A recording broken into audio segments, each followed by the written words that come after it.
Yo me alegré con los que me decían: a la casa de Jehová iremos. ¿No? Es un gozo poder compartir y estar juntos para adorar a nuestro buen Dios. Entonces, vamos a orar. Señor amado, te damos gracias en esta mañana por estar juntos como familia. Esta es tu casa, casa de oración. Y te alabamos y te bendecimos porque ahora moras en nuestras vidas, en nuestros corazones. Te doy gracias porque tu palabra es viva, es eficaz. Ella nos deja ver lo que necesitamos y nos satisface. Tú satisfaces nuestro ser. No hay nada más que pueda llenar nuestro corazón como tú lo haces. Y has dejado a tu Espíritu Santo para que nos dé testimonio de que somos tus hijos. Y has dejado a tu Espíritu Santo para que nos guíe a toda verdad. Y has dejado a tu Espíritu Santo para que sea el distintivo, Señor, de que vienes también por tu pueblo. Gracias, Padre, por esta mañana. Oramos también por nuestro país, el señor presidente, sus ministros y colaboradores. Ayúdalos, Señor, a tener sabiduría, de tal manera que nuestra nación pueda vivir quieta y reposadamente. Gracias por este tiempo y todo lo oramos en el precioso nombre de Jesucristo. Amén. ¿A cuánto se nos dificultaba cuando éramos niños o jóvenes obedecer a nuestros padres? ¿No? Tenemos algo de rebeldía ahí, ¿no? Bueno, la palabra dice que es pecado y es así. No nos queremos someter a veces a la autoridad. Porque esa autoridad es soberana. Muchas veces, si hablamos de una nación, una empresa, ellos tienen potestades, ¿no? Tienen autoridad, tienen capacidades para dirigirnos, decirnos qué es lo que debemos de hacer. Y yo quiero compartirles el día de hoy acerca de la soberanía de Dios o autoridad y también el gozo que hay en nuestros corazones cuando obedecemos o nos sometemos a esa autoridad. Esta es una realidad que existe en la vida de los que somos sus hijos. Cuando nos sometemos a su voluntad o a su soberanía, entonces vamos a tener gozo. El gozo, más allá de la alegría, es una capacidad que tenemos ahí muy dentro de nuestro corazón para estar tranquilos y en paz, porque sabemos que hay un Dios que está en control de nuestras vidas. No sé cuántos de ustedes tal vez han transitado por un lugar oscuro y sin luces, tal vez en el campo, que ahí se puede hasta escuchar la oscuridad, ¿no? Es algo precioso, pero necesitamos de alguien que nos guíe, de alguien que con autoridad nos diga por dónde debemos de transitar. Y vamos a ver cómo Dios, en su soberanía, obra en el pueblo de Israel y puede obrar en nuestras vidas. Vamos al libro de Esdras, el capítulo 6. Los capítulos anteriores, del 1 al 5, hablan acerca de cómo Dios permite que se reconstruya su templo. Ahora entendamos algo. El templo de Jerusalén, ¿cuántos han escuchado del Muro de los Lamentos? ¿No? Allá en Jerusalén. Se dice que cerca de ahí, algunos encima y otros a un costado, dicen que estuvo el templo de Jerusalén, que era el templo de Salomón, después el templo de Herodes, y el pueblo de Israel quiere reconstruir su templo, ¿no? Entonces esto, además de ser histórico, es una realidad actual. Entonces la reconstrucción de ese templo tenía algunos pormenores. Uno de ellos eran los opositores. Había gente que no quería que se construya. Pero también era una obra grande, difícil, como todos tenemos algo que hacer en nuestro hogar, en nuestra casa, en nuestro negocio. Pero con todo aquello, Dios iba a respaldar a este pueblo, porque era el pueblo de Dios. Y el símbolo del templo, escúchenme por favor, era la realidad del lugar donde ellos expresaban su amor y la pedida o la petición de perdón por sus pecados. Y el lugar donde ellos adoraban al Señor. Entonces, cuando se reconstruye el templo, es como cuando usted en la actualidad se vuelve a acercar a Dios. Si usted alguna vez se alejó y se volvió a acercar y dijo: Señor, te necesito, está reconstruyendo su vida espiritual. Y vamos a ver en Esdras el capítulo 6, por favor, si pueden ir a Esdras, el capítulo 6. los versículos del 1 en adelante. Y veremos ahora que Dios es soberano. Y a pesar de que la gente se le oponían, habían unos samaritanos y persas que no querían que el templo se reconstruyera, Dios iba a hacer su voluntad. Dice así: entonces el rey Darío dio la orden de buscar en la casa de los archivos donde guardaban los tesoros allí en Babilonia. ¿Qué es lo que ocurría? Se les había escrito cartas al rey Darío para que parara la obra de estos judíos revoltosos. Así les decían, son unos revoltosos que están reconstruyendo su templo y como son rebeldes, entonces no te van a pagar impuestos. Y el rey, que no ignoraba de las formas de pensar de estos samaritanos y también persas, ¿no?, que estaban allá en Jerusalén, dijo: no, vamos a buscar si es que es verdad que a ellos se les ordenó que reconstruyeran ese templo. Y miren lo que pasa aquí. Y fue hallado en Acmeta, versículo 2 del capítulo 6, en el palacio que está en la provincia de Media, un libro en el cual estaba escrito así: memoria.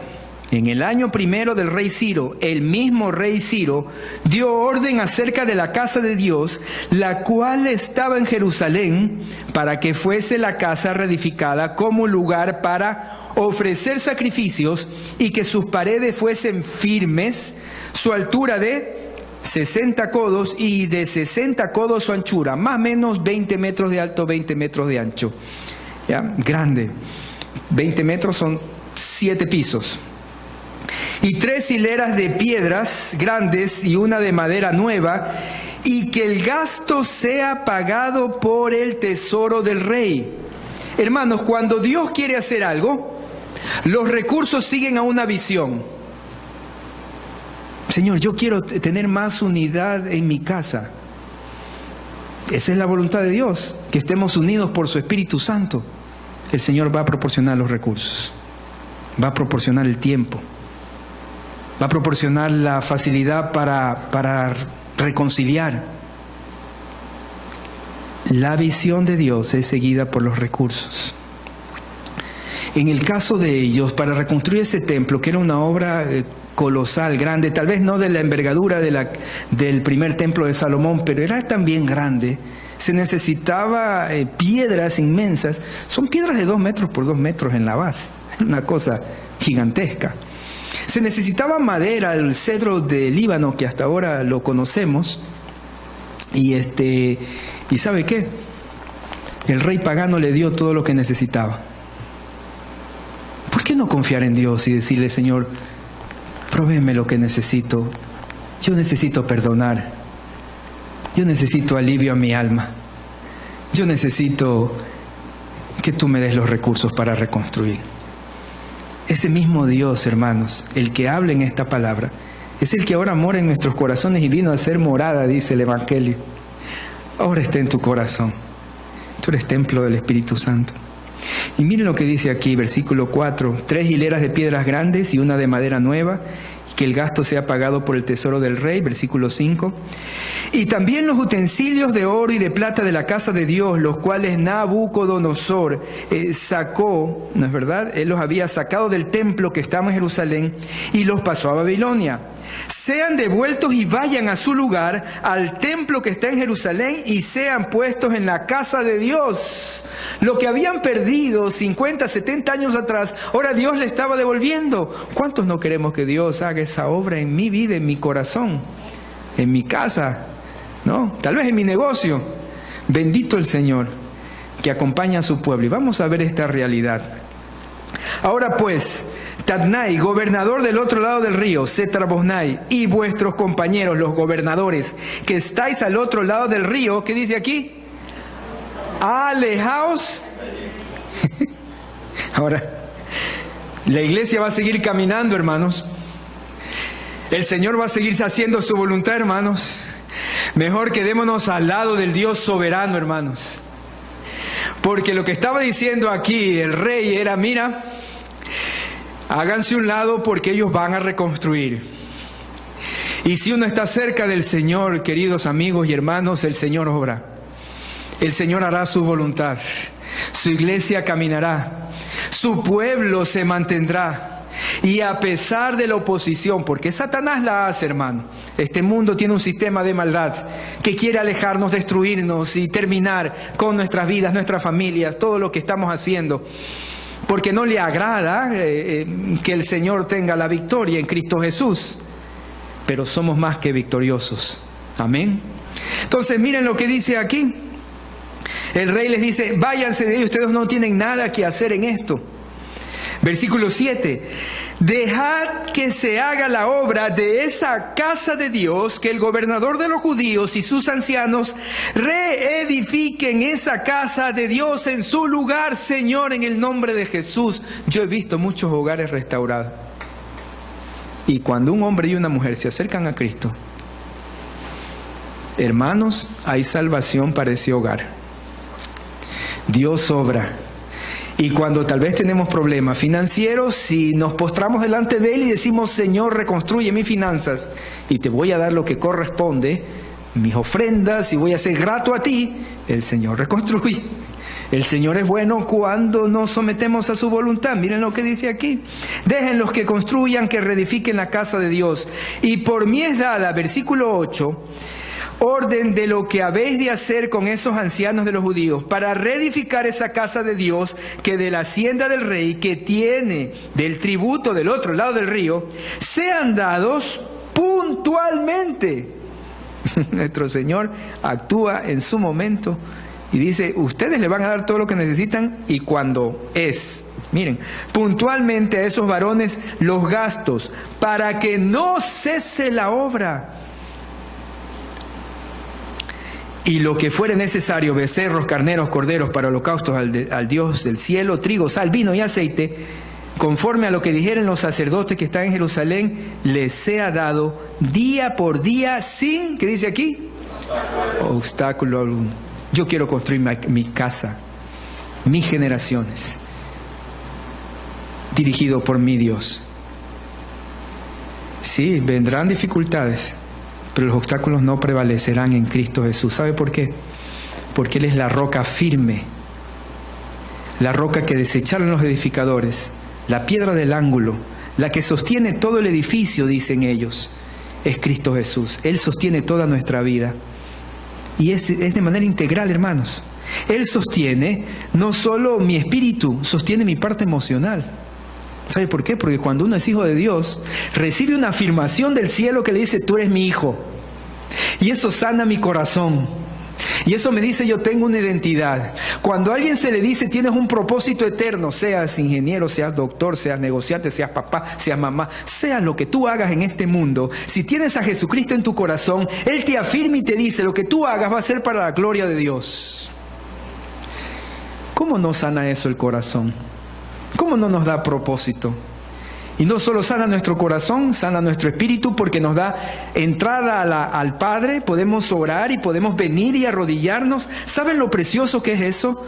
No todo el mundo puede arrodillarse y decirle, mi Dios, en el nombre de Cristo Jesús. Y usted y yo tenemos ese privilegio porque ha sanado nuestro espíritu y también sana nuestro cuerpo. Lo sana aquí y sabe que en última instancia lo sana cuando vayamos al cielo y tengamos cuerpos glorificados. Y vamos a vivir por siempre en la eternidad, ya con cuerpos diferentes, perfectos y glorificados.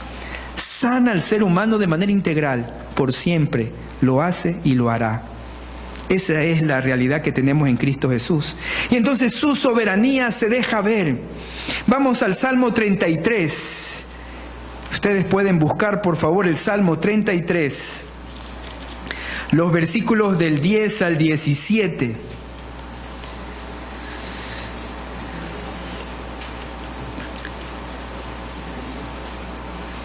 Amén, llegamos, ¿no es verdad?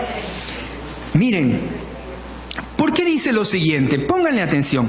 Jehová hace nulo el consejo de las naciones y frustra las maquinaciones de los pueblos. Dígame qué nación de la antigüedad permanece todavía de los grandes imperios. Imperio egipcio, imperio babilónico, imperio medio persa, imperio griego, imperio romano. ¿Cuál permanece? ¿Y cuál es el pueblo que sigue permaneciendo? ¿Y cuál es el pueblo comprado por la sangre preciosa que sigue permaneciendo hace 2000 años? Lea el Salmo. Jehová hace nulo el consejo de las naciones y frustra las maquinaciones de los pueblos. El consejo de Jehová, la palabra de Jehová, lo que Él ha dispuesto para este mundo y para su casa y para su trabajo y para su vida, permanece si usted obedece. Mire lo que dice a continuación: el consejo de Jehová permanecerá para siempre, los pensamientos de su corazón por todas las... ¿Quieren que sus nietos permanezcan? ¿Quieren que sean fuertes? ¿Quieren que sus bisnietos tengan una vida saludable? Espiritualmente, que es lo primero, emocionalmente, físicamente. ¿Quieren salud para sus generaciones? Busquemos a Dios. Busquemos al Señor. Y no que no haya problemas en este mundo. Claro que hay aflicción, hay enfermedad, hay dolor, hay muerte. Pero por sobre todo ello, el Señor ha vencido. Porque las esperanzas que Él da son mayores a los dolores que hay en este mundo. El doctor Boris Cyrulnik, él es un francés neurólogo psiquiatra. Mientras hablaba acerca de la pandemia y lo que estamos atravesando, ¿no? Él dice un principio que es bíblico y que luego de estudiar durante 50 años dice: estas situaciones críticas no las pasamos si no estamos acompañados. Y el principio bíblico, miren qué lindo que es: ama al Señor tu Dios y ama a tu prójimo.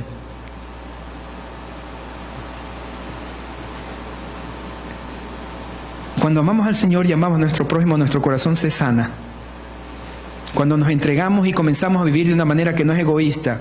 Usted se dará cuenta que no es egoísta cuando comienza a pensar y a reflexionar: hago esto, le hace daño al otro, no lo hago. Hago esto, no le agrada a Dios, entonces no lo hago. Amo a los demás y amo a Dios. Eso sana mi alma y sana a los demás. Principios bíblicos eternos y universales. Ese es el consejo de Dios que permanece y permanece para siempre. Bienaventurado, versículo 12, la nación cuyo Dios es Jehová, el pueblo que Él escogió como heredad para sí. ¿Por qué nos dice como heredad para sí?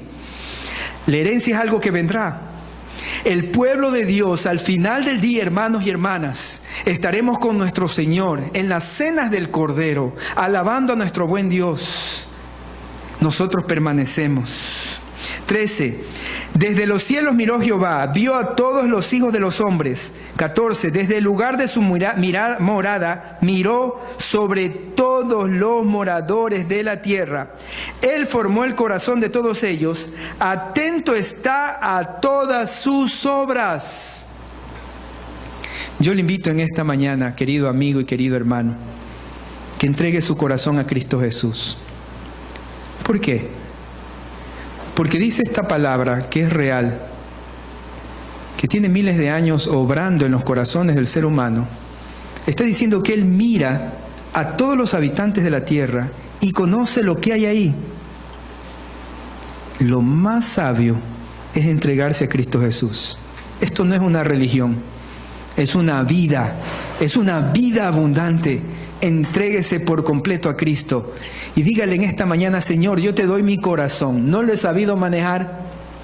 Tal vez he tenido ira, resentimiento, dolor, malos hábitos. Se llama pecado, para resumirlo. Pero entréguese a Cristo y dígale: Señor, aquí estoy. Y quiero que tú, así como has ordenado la historia, y tú que has hecho que se reedifiquen los templos, ahora reedifica mi vida. Entréguese, porque Él lo conoce y Él es el único que va a saciar su alma. Versículo 16, el rey no se salva por la multitud de ejército, ni escapa el valiente por la mucha fuerza. ¿Cuántos hemos tenido que aprender esto con el dolor? La soberanía de Dios y la bondad y la misericordia de Dios es la que nos ha salvado. Miren lo que dice aquí: ni escapa el valiente por la mucha fuerza. Vano para salvarse es el caballo, la grandeza de su fuerza a nadie podrá librar. Versículo 18. He aquí el ojo de Jehová, del Dios soberano, hermanos, Dios de la historia, el ojo de Jehová sobre los que le temen. Y de nuevo, esto no es una religión, esto es una relación con Cristo Jesús.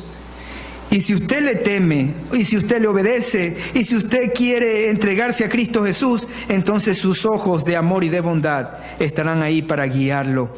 Sobre los que esperan en su misericordia, para librar sus almas de la muerte, para darles vida en tiempo de hambre. Entonces, nuestro Dios es un Dios soberano, poderoso.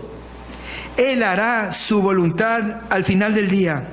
Él hará lo que quiera con su pueblo, que es salvarlo. Vamos a Isaías 33. Si ustedes pueden buscar Isaías 33, este era uno de los profetas mayores, el profeta Isaías, y tenía un mensaje muy sencillo. Ustedes que están mal ahora, tal vez exiliados, o que tienen algún problema por su pecado, Dios los va a librar si se acercan a Él y serán el pueblo de Dios para gozarse en su Señor. Miren lo que dice Isaías 33, del 14 en adelante. Los pecadores se asombraron en Sión, espanto sobrecogió a los hipócritas. ¿Quién de nosotros morará con el fuego consumidor? ¿Quién de nosotros habitará con las llamas eternas? ¿Qué estaba diciendo aquí? El Señor es poderoso y conocedor de cada uno de nosotros. Cuidado cómo está en nuestro corazón. Si en realidad estamos diciéndole las cosas al Señor como en realidad son. El que camina en justicia y habla lo recto, el que aborrece la ganancia de violencias, el que sacude sus manos para no recibir cohecho, el que tapa sus ojos para no oír propuestas sanguinarias, el que cierra sus ojos para no ver cosas malas.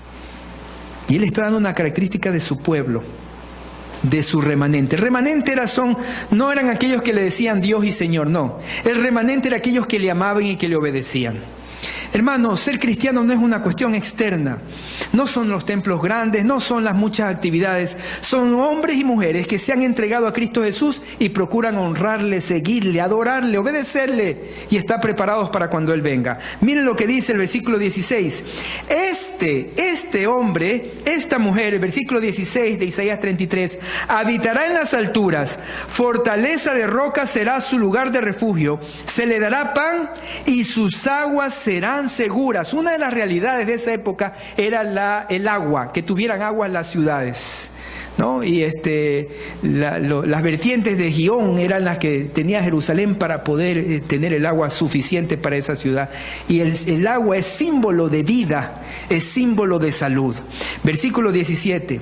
Estas personas, tus ojos verán al Rey en su hermosura, verán la tierra que está lejos. Es decir, el hombre que teme al Señor, el remanente de Dios, el pueblo de Dios que se somete a su soberanía, tiene fe en que Dios hará algo. Tu corazón imaginará el espanto y dirá. Pero hay el contraste de los que siguen a Dios y los que no. Dice, ¿qué del escriba? ¿Qué de aquel que se creía importante? ¿Qué del pesador del tributo? ¿Qué del que pone en la lista las casas más insignes? Está diciendo, el mundo tiene un sistema de valores diferentes. Para el mundo, ¿qué es lo mejor? Cuando hay más dinero, cuando hay más fama. Entonces ahí lo catalogan, tú estás bien. ¿Qué es éxito a la manera de Dios?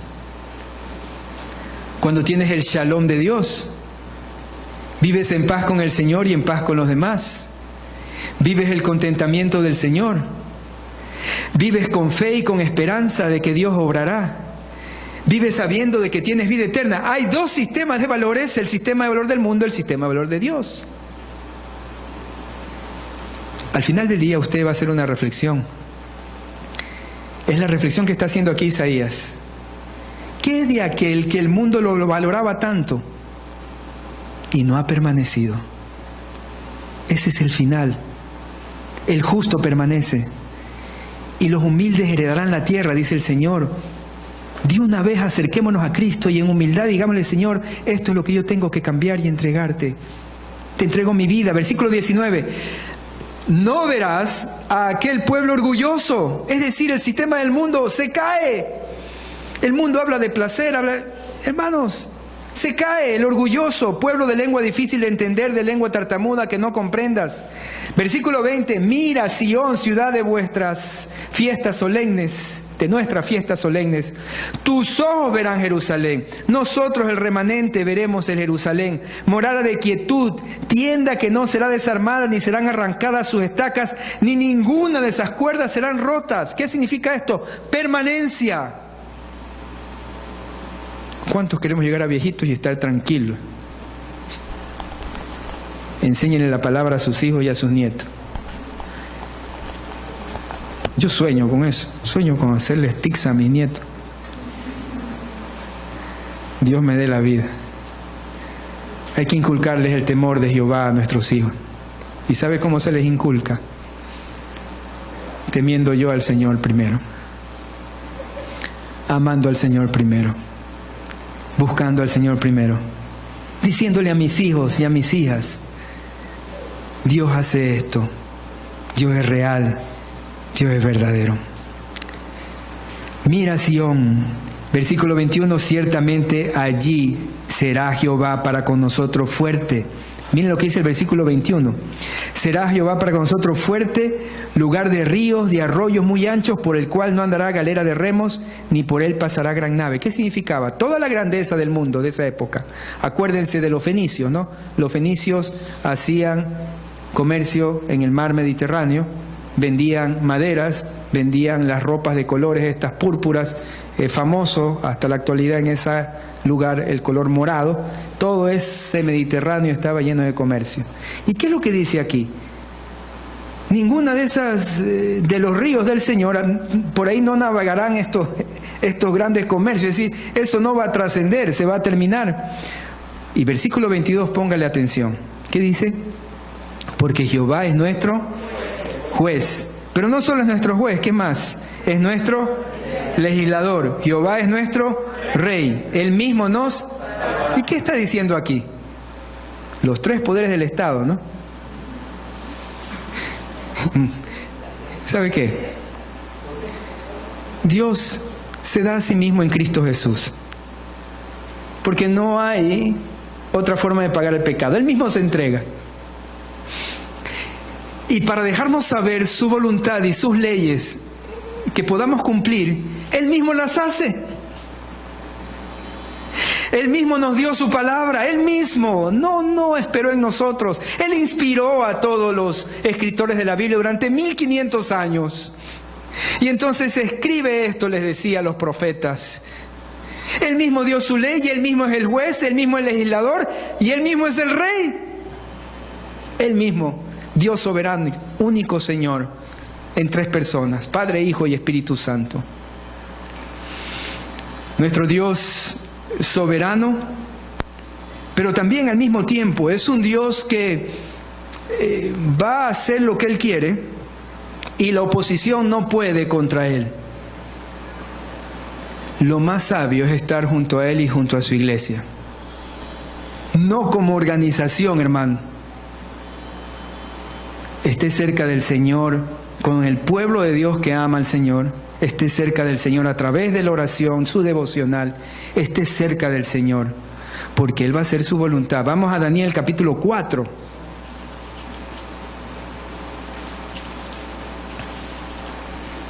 ¿Ustedes se acuerdan de dónde vienen las matemáticas? Pueblo, ¿de dónde más o menos es? ¿Se acuerdan? ¿De Baldor? ¿Sí? ¿De dónde era Baldor? Todo eso viene de la Mesopotamia. Las grandes ciencias, las matemáticas. Alguien dice que si no se hubiera destruido todo lo que ellos tenían, mucha de la ciencia actual vendría de Babilonia. En esa Mesopotamia también se dice la palabra que estaba el Éufrates y el Tigris. Todo ese sector. De ahí viene el origen de muchas cosas que tenemos en la actualidad. Entonces, Daniel era un expatriado. Ustedes saben que el pueblo de Israel siempre ha estado en la diáspora, ¿no? Hasta ahora están en muchas naciones y el Señor los bendice donde están y quieren regresar a su tierra, y hasta ahora el conflicto en Medio Oriente sabemos que es por el pensamiento sionista de regresar, y aquellos que están viviendo ahí también a veces con justa razón dicen no, pues no nos van a sacar de aquí. En todo caso, lo que estoy diciendo es que el pueblo de Israel, ahora que estaba en Babilonia, estaba representado por unos varones jóvenes, muy inteligentes, muy capaces, y que ya en este punto estaban haciendo la obra de Dios, interpretando, uno de ellos, Daniel, los sueños del rey de esa época, que era Nabucodonosor. Este hombre tenía un problema, como muchos líderes, son orgullosos. El orgulloso no ve necesidad de Dios. El orgulloso es aquel que vive en sus propias fuerzas. Vamos a leer Daniel capítulo 4, y voy leyendo saltado por el tiempo. Dice: yo, Nabucodonosor, versículo 4, estaba tranquilo en mi casa y floreciente en mi palacio. Él estaba con todo lo necesario, como usted y yo a veces estamos muy cómodos. Vi un sueño que me espantó y tendido en cama las imaginaciones y visiones de mi cabeza me turbaron. Él tenía un sueño. ¿En qué constaba o de qué hablaba o qué eran estas visiones? Versículo 13. Vi en las visiones de mi cabeza, mientras estaba en mi cama, que aquí un vigilante y santo descendía del cielo y clamaba fuertemente y decía así: derribad el árbol, versículo 14 de Daniel 4, y cortad sus ramas, quitadle el follaje y dispersad su fruto, váyanse las bestias que están debajo de él y las aves de sus ramas. Dice que era un árbol que cubría a muchos. El imperio babilónico cubría muchas naciones de esa época. La conquista de esa época abarcaba algunos miles de millones de kilómetros cuadrados. Entonces, la palabra que venía para Nabucodonosor era que iba a ser, de una manera, establecida una justicia contra él por su orgullo. Vamos al versículo 21 de ese mismo capítulo 4 de Daniel. Le dice así: el árbol que viste, que crecía y se hacía fuerte y cuya copa llegaba hasta el cielo y que se veía desde todos los confines de la tierra, versículo 21, cuyo follaje era hermoso y su fruto abundante, y en que había alimento para todos, debajo del cual moraban las bestias del campo y en cuyas ramas anidaban las aves del cielo, versículo 22, tú mismo, Rey, tú mismo eres, oh Rey, que creciste y te hiciste fuerte, pues creció tu grandeza y ha llegado hasta el cielo, y tu dominio hasta los confines de la tierra. Miren, el orgullo nos aleja de Dios, y el orgullo es eso que hay en nuestro corazón, como empecé diciendo, que nos hace ser rebeldes ante la autoridad y sobre todo la autoridad de Dios. El orgullo es lo que separó a 1/3 de las legiones celestiales y cayeron, y ahora son los demonios dirigidos por Satanás. Se llamaba Lucifer, el lucero de la mañana. El orgullo nos aparta del Señor y nos lleva a un camino final que es de perdición, es destrucción. Solo el humilde se inclina y le dice: Señor, te necesito. Señor, tú eres soberano y vas más allá de lo que yo pueda pensar. Y miren el juicio que viene para este hombre, versículo 32. Y de entre los hombres te arrojarán, y con las bestias del campo será tu habitación. ¿Cuál era el juicio para Nabucodonosor? Tenía que habitar en medio de las bestias del campo, como un animalito. Será tu habitación, y como los bueyes te apacentarán, y 7 tiempos pasarán sobre ti hasta que reconozcas, ¿qué dice aquí? Que el Altísimo tiene el dominio en el reino de los hombres y lo da a quien Él. Hermanos, aprovechemos nuestra posición de autoridad en la casa, en el negocio, en donde usted está, para darle gloria al Señor, haciendo las cosas como corresponden, dependiendo de Él, cogiendo su palabra y aplicándola en ese lugar donde nosotros tenemos tal vez un puesto de liderazgo. Porque Dios está permitiendo ese lugar. No nos lo ganamos. Sí, tenemos la capacidad, pero Dios es el que lo está sustentando a usted y a mí. Dios es el Todopoderoso, dice, Él es el Altísimo. Versículos 34 y 35. Mas el fin del tiempo, yo, Nabucodonosor, alcé mis ojos al cielo, y mi razón me fue devuelta, y bendije al Altísimo, y alabé y glorifiqué al que vive para siempre, cuyo dominio es sempiterno, y su reino por todas las edades. Tuvo que pasar por esta prueba tan grande para reconocer a Dios. Yo siempre tengo un dicho: Señor, ayúdame a aprender las lecciones sin que tenga que pasar por pruebas tan difíciles. Ayúdame a aprender ahora, porque el Señor va a disciplinarme si es que no entiendo de la manera sencilla. En el caso de Nabucodonosor se hizo como una bestia. Versículo 35, y aquí es donde vamos en la soberanía de Dios. Todos los habitantes de la tierra son considerados como nada. Y esto no para que nos sintamos menos, pero sino para que entendamos nuestra posición delante de Dios. Él es el soberano, Él es el sustentador, Él es el dueño del universo, y Él me ha permitido administrar lo que hay ahora en mi casa, en mi negocio, en mis talentos, capacidades. Él es el soberano. Miren lo que dice: el pueblo de la tierra es nada, y Él hace, ¿qué dice aquí? Según su voluntad. En el ejército del cielo y en los habitantes de la tierra. ¿Quiénes eran los ejércitos del cielo? Los astros, ¿es verdad? Las estrellas, el sol, la luna. Hermanos, ¿qué pasó cuando nació el Señor Jesús? ¿Se acuerdan? Vinieron los ángeles a cantar, gloria a Dios en las alturas. ¿Qué pasó cuando el Señor murió? La tierra se entristeció, ¿no es verdad? Se oscureció. Él es Señor de la naturaleza y de lo creado y de los ángeles y de todos nosotros. ¿Qué dice el Señor que va a pasar cuando Él venga? La luna se hará roja y se conmoverá todo lo que hay aquí en la tierra, toda la naturaleza. Habrán terremotos, habrán inundaciones, habrán pestes. Se conmueve la naturaleza cuando Dios está haciendo algo o va a hacer algo muy relevante. Por eso dice que Él es Dios de los ejércitos del cielo y en los habitantes de la tierra. ¿Y qué dice acá? Versículo 35. Y no hay quien detenga su mano. Ahora, si usted y yo somos sabios, mejor me quedo al lado de la mano de Dios, pues, ¿no? Para avanzar conforme a su voluntad. No hay nadie que detenga su mano. Hermanos, el Señor va a ir en contra también de la oposición. No hay quien lo detenga, ni a su iglesia. Y dice la palabra que todo sale a la luz. Vamos a ver un ejemplo de cómo Él paró una oposición de algo que estaba contaminando su iglesia. Hechos capítulo 5. Él va a cuidar su iglesia. Él la va a purificar.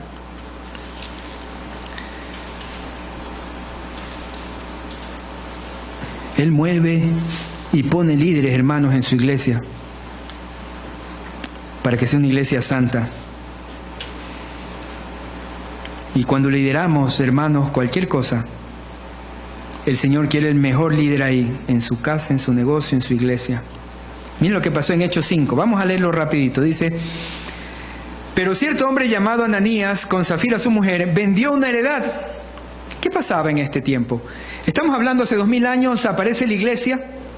Eran iglesias sencillas, no tenía muchos recursos, algunos sí, y había hambre porque estaban oprimidos por el Imperio Romano, ¿no? Y se sabe que los impuestos de ellos eran, venía el pescador, tenía 10 peces y los 9 peces más grandes se los daban al emperador y él se quedaba con el más chiquito. Y si todos eran grandes, cogían y se llevaban todos y le daban unos pequeños. Esa era la forma en que vivía en la iglesia la gente de esa época. Entonces estaban oprimidos, había mucha pobreza y diferencia social. Entonces se necesitaba que los hermanos ayudaran. Y vienen unos hermanos y hacen algo que pensaban que era lo que se debía de hacer o que Dios no se daba cuenta. Miren lo que dice acá. Dice: cierto hombre llamado Ananías, con Zafira su mujer, vendió una heredad, es decir, vendió su tierra, y sustrajo del precio, sabiéndolo también su mujer, y trayendo solo una parte, la puso a los pies de los apóstoles. ¿Qué era esto? Ellos decían: vamos a vender esta tierra, y el resultado de esa venta lo vamos a llevar a la iglesia para ayudar a los que más necesitan. Y está correcto, si querían ayudar con toda esa venta, está bien. Pero lo que sucedía es que querían engañar a Dios y querían engañar a los apóstoles. Y entonces lo que habían vendido, que era así, lo entregaban así, solo este pedacito. Y decían en cambio: sí, yo lo vendí todo esto, pero solo recibí esta parte. ¿Me explico? Querían engañar a Dios, y a Dios nadie lo engaña. Dice la palabra que sus ojos están sobre todos los hombres, y más aún está viendo a aquellos que son perfectos de corazón. Y miren lo que ocurre, cómo Dios va a impedir que se contamine su iglesia. Y dijo Pedro a Ananías: ¿por qué llenó Satanás tu corazón para que mintieses al Espíritu Santo y sustrajeses del precio de la heredad? Lo que tenía que haber hecho Ananías es, ¿sabes qué? Yo vendí así, pero solo puedo en este momento dar esto. La humildad y la honestidad debe ser parte de nosotros los cristianos. ¿Sabe que el primer paso para sanar su alma y sanar su espíritu y sanar su cuerpo es saber lo que hemos hecho mal y decirle, Señor, aquí estoy, me arrepiento de mis pecados? Pero lo que no le agrada al Señor es las cosas a medias. Mejor decirle, Señor, no, yo soy rebelde, no quiero ser. ¿Sí me explico? Pero no engañarlo. Miren lo que dice acá. Querías engañar al Espíritu Santo, versículo 4. Reteniéndola, no se te quedaba a ti. ¿Por qué dijiste que se lo dabas a Dios? Mejor te hubieras quedado con tu propiedad y no venías acá. Eso es lo que le estaba diciendo. No estaba en tu poder, era tuya. ¿Para qué querías decir que eras cristiano y a la final no lo eras o no amabas a Dios? ¿Por qué pusiste esto en tu corazón? No has mentido a los hombres, sino a Dios. Y a Dios nadie le engaña porque sus ojos ven sobre toda la tierra. ¿No? Versículo 5. Al oír Ananías estas palabras, cayó y expiró, y vino un gran temor sobre todos los que lo oyeron. Miren acá. Y levantándose, y lo pone a propósito aquí el doctor Lucas, autor de los Hechos. Miren. Y levantándose, ¿quiénes? Los jóvenes. ¿Qué estaba diciendo? ¿Por qué dijo los jóvenes? Porque los jóvenes estaban aprendiendo la lección de lo que nos pasa a los adultos, que a veces nos caemos y nos equivocamos. Jovencitos, aprendan de nosotros lo bueno y también de nuestros errores. Perdónennos porque hemos faltado en ocasiones, pero también aprendan a no hacer lo mismo que no es correcto. Amén. Amén, jóvenes. Entonces, levantándose los jóvenes, lo envolvieron y sacándolo lo sepultaron. Versículo 7. Pasado un lapso como de 3 horas, sucedió que entró su mujer no sabiendo lo que había acontecido. Miren lo que dice aquí. Entonces Pedro le dijo, dime, ¿vendisteis en tanto la heredad? Y ella dijo, sí, en tanto. ¿Qué le costaba a esa mujer decir la verdad? Vendí solo este pedacito, apóstol Pedro, y esto es lo que te traigo. Y el apóstol, como el Señor, también nos prueba y nos dice, ¿cuánto me amas? A Pedro le dijo, ¿me amas? Y él dijo, sí. Y el Señor le dice, ¿me amas? Sí.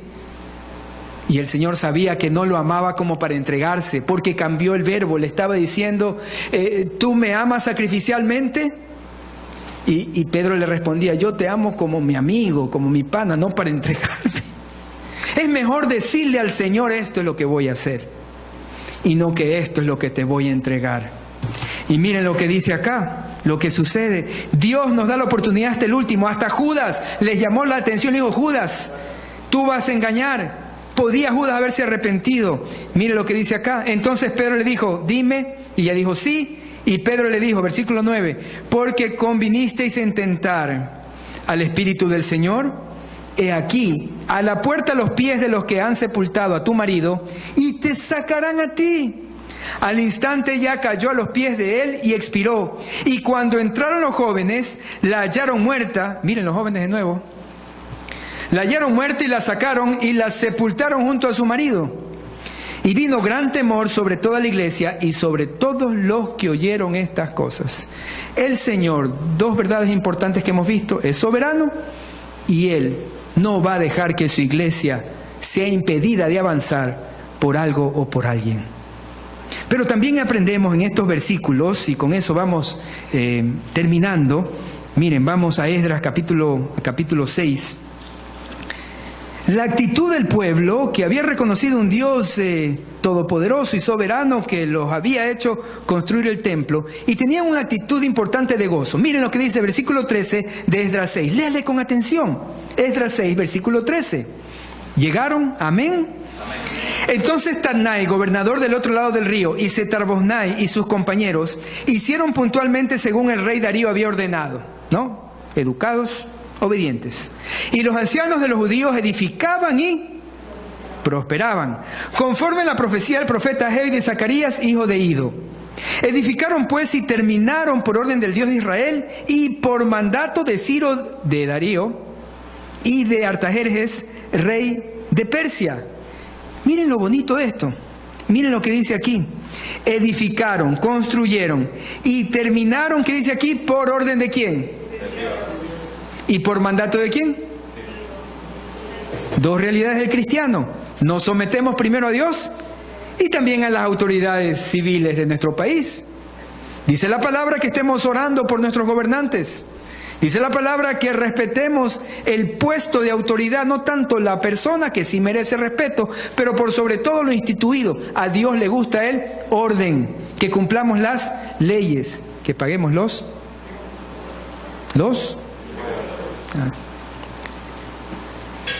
Dios, las leyes, el orden, lo que Él ha establecido para que vivamos bien. Y miren lo que ocurre acá. Esta casa fue terminada el tercer día del mes de Adar, que era el 6º año del reinado del rey Darío. Estos fueron 21 años después que empezaron. 15 años tuvieron que parar y 6 años más para poder terminar. Entonces los hijos de Israel, los sacerdotes, los levitas y los demás que habían venido de la cautividad, hicieron la dedicación de esa casa de Dios ¿con qué? Con gozo. Y ofrecieron en la dedicación de esta casa de Dios 100 becerros, 200 carneros, 400 corderos, 12 machos cabríos, en expiación por todo Israel conforme al número de las tribus de Israel. Y pusieron a los sacerdotes en sus turnos y a los levitas en sus clases para el servicio de Dios en Jerusalén, conforme a lo escrito en el libro de Moisés. La tercera enseñanza, hermanos, es que debemos de procurar el gozo del Señor. Miren, el gozo del Señor viene cuando uno hace la voluntad de Él. Es una alegría por haber cumplido lo que a Dios le agrada. Ahora, el mundo le puede dar alegrías. Y está bien, hay alegrías, son lícitas, son buenas, ¿no? Se alegra el corazón nuestro. Si usted consigue, si usted alcanza, bonito, ¿no? Se graduó, le fue bien en el negocio, celébrelo, está bien. Pero el gozo del cristiano trasciende más allá de las cosas de este mundo. El gozo del cristiano trasciende más allá de lo que este mundo nos da. Y por eso el cristiano vive lo que se llama el contentamiento. El contentamiento nace en el espíritu cuando sabemos que estamos haciendo lo que Dios quiere. Y entonces camino según la voluntad de Dios como padre. ¿Y qué dice la voluntad de Dios como padre? Que guíe a mis hijos con amor. Perfecto. Que les dé ejemplo de vida cristiana. Muy bien. ¿Qué dice la voluntad de Dios acerca de esposos? Que ame a mi esposa. Entonces, cuando la amo, me contento y me lleno de gozo. Hermanos, Dios puede darle todo, pero cuando usted está haciendo la voluntad de Dios, cuando usted está siguiendo la visión del Señor, cuando usted está viviendo de acuerdo a lo que Él ha establecido, Él va a asignar los recursos. El problema con nosotros los seres humanos es que queremos todo y queremos los placeres del mundo y nos movemos por los principios del mundo y ahí lo queremos traer a Dios para ver si Él se une a lo que yo estoy haciendo. Estamos equivocados porque Él es el Dios de la historia. Él es el Dios soberano. ¿Cómo vamos a decirle, Señor, haz lo que yo quiero? Es una falta de sabiduría. No. A nuestro Dios soberano hay que unirse a Él. ¿Cuáles son tus preceptos, Señor, como hijo? ¿Cuáles son tus preceptos, Señor, como hombre? ¿Cuáles son tus preceptos como trabajador, como empresario? ¿Cuáles son tus preceptos como pastor? ¿Qué es lo que tú me llamas la atención a hacer? Y ahí sí, Él obra. Ahí sí Él lucha nuestras batallas. Ahí sí Él nos acompaña. ¿Usted no piensa un poquito más de que si Él es dueño del oro y de la plata, no podrá darnos todo, como dice la palabra, según sus riquezas en gloria en Cristo Jesús? Y cuando uno vive de esa manera, hay un gozo. Tengo gozo y alegría porque estoy haciendo lo que Dios quiere. Tengo gozo porque Dios me ha salvado. Tengo gozo porque tengo unos estudios. Tengo gozo porque tengo unos padres. Tengo gozo porque tengo un techo. Tengo un gozo porque funcionan las piernas. Tengo gozo porque puedo moverme, porque puedo respirar. Porque Dios es el originador de toda buena dádiva. Dice la palabra en Santiago. Él es el Padre de las luces y entonces me gozo. Y entonces se les ve en los ojitos de ustedes que empiezan a brillar. Me gozo. Y a veces queremos más. Yo le pregunto, ¿para qué quiere usted más? ¿Para qué quiero yo más? Algunos quieren cambiar hasta de esposa, de esposo, quieren cambiar de trabajo. Está bien, hay que mejorar. No me refiero a la parte familiar, de esposo o esposa, pero de trabajo sí. Pero usted ya ha aprovechado todo lo que Dios le ha dado. Dígame eso. Yo he aprovechado todos los dones que Dios me ha dado. Usted, las capacidades y los talentos. Tal vez usted es buen músico, tal vez usted es buen matemático, es buen empresario, lo que usted... Pero ¿para qué quiere más? Si todavía no aprovecho lo que tengo. Le he sacado el jugo, en el buen sentido de la palabra, a mi esposo. ¿Se ha dejado abrazar por su esposo? ¿Usted lo conoce tan bien que puede hacerle el bien a su esposo? ¿Lo conoce tan bien como para procurar lo mejor de su esposa? ¿Ya ha hecho lo mejor que puede con su esposa? Porque Dios nos las regala, como son regalos, dice, herencia de Dios, para que las cuidemos. ¿Ya ha aprovechado la casita que tiene? ¿La ha puesto a las órdenes del Señor? Hermanos, una cosa es tener una casa y otra cosa un hogar. Usted puede vivir en 2x2 y tener un hogar perfecto y hermoso. Usted puede vivir en una casa de 300, 500 metros cuadrados y no tener un hogar. Lo hemos visto. Lo hemos visto y algunos me han invitado y hemos pasado lindo y yo digo, Señor, qué hermoso estas cosas. Pero lo que yo sí puedo hasta mientras, tal vez no llegue a tener una casa de 500 metros cuadrados, pero sí puedo tener un hogar hermoso. Y con mis bienes. ¿Para qué quiero otro carro? Tal vez voy a servir a alguien más para llevarlo a su casa o voy a llevarlo al hospital, yo no sé. O voy a ir al campo para compartir el mensaje del Evangelio. O voy a ayudar a alguien más con esta capacidad, con esta otra estudio que tengo. Sí, está bien, estudie la maestría, el doctorado, lo que usted quiera, pero póngalo al servicio de Dios y de los demás.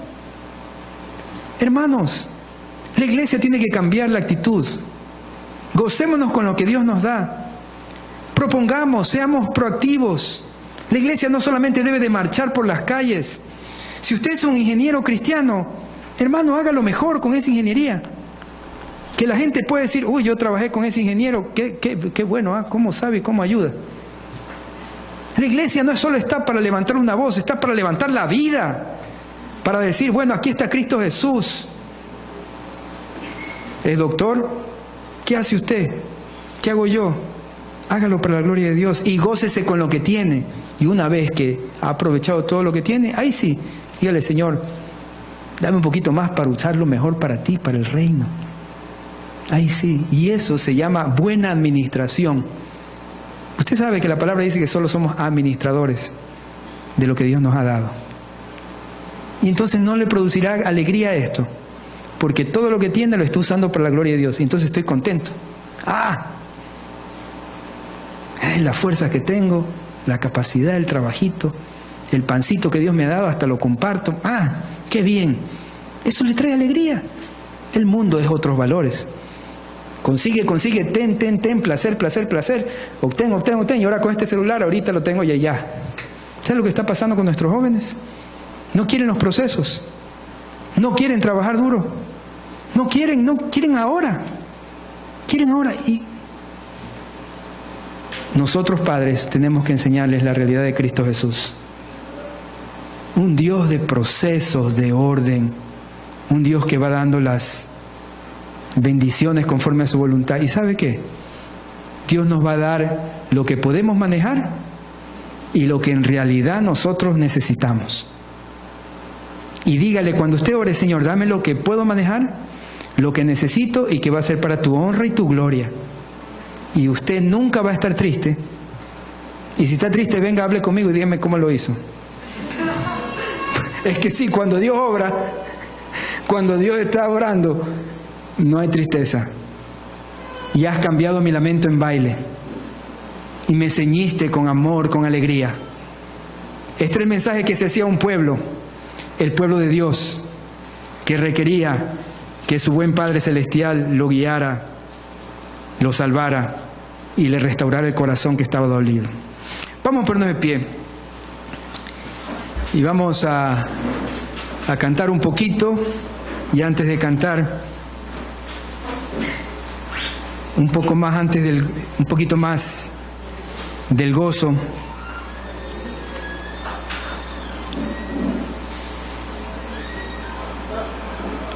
Hay dos sucesos cuando nace el Señor Jesús y llega a esta tierra. El primero cuando se le parece a la Virgen María, ¿no? Y le dice, salve, bien favorecida. ¿Se acuerdan? Salve. El salve en esa época significaba, oye, ¿qué fue? Alégrate. Era un saludo que expresaba la alegría de la persona que estaba saludando. Muy bonito que cuando se le dice a la Virgen María que ella iba a llevar en su vientre al Señor Jesucristo, le dice, alégrate, salve. Y cuando los ángeles anuncian que el Señor Jesucristo iba a nacer, les dice, les traigo buenas de gran gozo. Eso quiere decir que cuando Cristo llega a mi corazón, trae también como parte de toda esa dotación que nos deja ahí el gozo. Y el gozo es esa seguridad profunda, es esa tranquilidad que usted tiene cuando está ahí en su casa o en donde sea y dice, Señor, tú estás conmigo, tú vas a hacer tu voluntad, tú eres soberano. Y ni aún ni la vida ni la muerte me va a separar del amor tuyo. Eso trae gozo. Y es la presencia de Dios que está en este lugar y que está con ustedes en su corazón. Hay la paz que llena nuestras vidas. Y nada ni nadie le va a dar más alegría. Y a eso si usted le conjuga todo lo que usted hace, que yo sé que estamos ocupados, pero póngalo primero a Cristo. Y gócese todas las mañanas de escuchar su voz. Y créame que eso le va a dar vitaminas para seguir todo el día. Venga y congréguese con sus hermanos. Y alábele al Señor con todo su corazón. Y entréguese a Cristo ahora. Dígale, quiero que seas mi Señor y Salvador. Y quiero vivir la historia que tienes para mí. No la que me dice el mundo, la que tú me dices.